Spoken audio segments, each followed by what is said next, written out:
back, everyone. Today we're going to talk about a little something called hopelessness. Hopelessness. We all experience hopelessness. In this moment and just throughout today, I was experiencing hopelessness, and so it inspired me to make this video. So what is hopelessness? What does it feel like? And what do we do about it? How can we best approach that feeling of eternal hopelessness?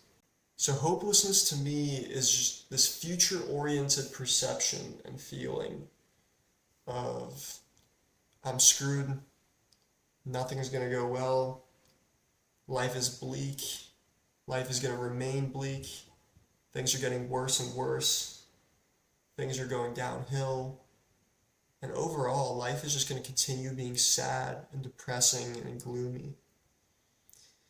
And that feeling of hopelessness just feels like empty and heavy at the same time.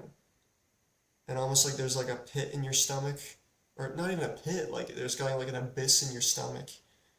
It's like an eternal sadness, almost like melancholy, but like heavier. And yeah, hopelessness is tough. Yeah, it's almost synonymous to like just feeling depressive. Just like, I don't know what to do. I don't know what I'm gonna do. And life is just gonna be bleak and meaningless and boring for the rest of my life. And now, what to do in the face of hopelessness?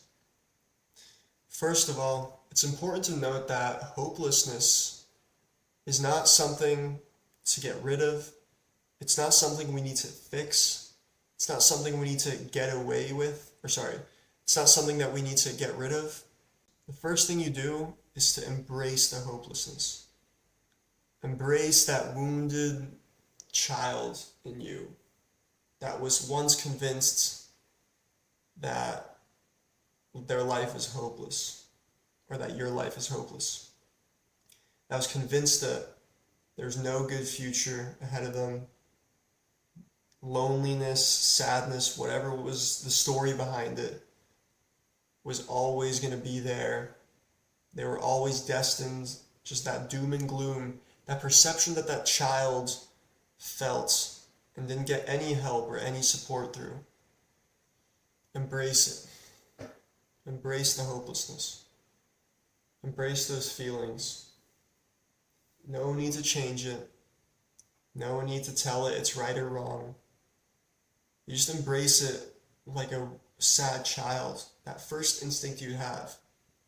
Come here. Oh. Tell me about your hopelessness. Why do you feel hopeless?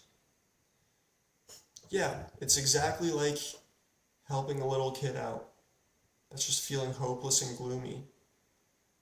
You don't want to fix them. You don't want to toss a bunch of advice at them.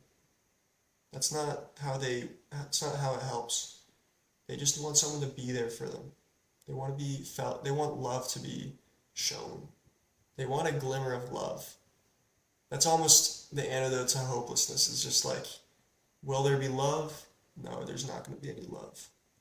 So the first step to meeting hopelessness is by at least embracing it and giving it unconditional acceptance. And the second step to dealing with hopelessness is to mentally, logically understand, or to mentally, logically understand that there's no reason to be hopeless. And you might think, well, what is that reason? Well, here's the thing. Hopelessness is future-oriented, and you don't know what the future is going to look like. You don't know exactly what it's going to look like. You don't know what it's going to feel like. And if you look back at your whole life, life changes up on you in ways that you could have never predicted. Life always changes so rapidly, and it's almost kind of silly to try and predict the future. It's kind of silly to assume that you know everything's going to suck.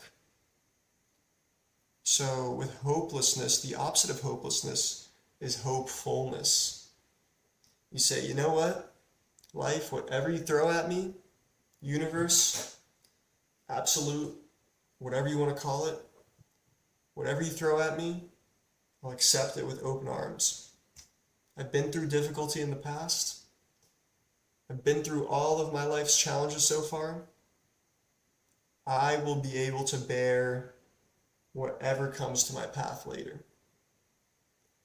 And just like that, just when you kind of accept the potential of the future with strength, you come here and now. This should return you to the here and now. I'm here, I'm now, I'm safe in this moment. You almost have like permission to be here. I give myself full permission to just embrace here and now and to trust whatever happens. Now, I know a lot of heaviness may be on your heart, and it's okay, because that somatic feeling inside, that emotion, let it linger. Let it stay for as long as it wants to. This is a wound. It takes time for wounds to heal. So continue to embrace the hopelessness, that heaviness. Continue to accept it unconditionally. Don't try to convince it it's wrong. Don't try to debate it. You just embrace it, and logically in your mind, you remember that there's no reason to worry. Give yourself a big hug. Everything's going to be okay. We're all going to be fine. And embrace the present. I'm writing this, or I'm making this video during the summer months, and so much light around me. So much light around you too. And just feel safe and give yourself permission to be here and now. Everything will be okay. Stay strong, my friends, and stay tuned for more. Hope that was helpful.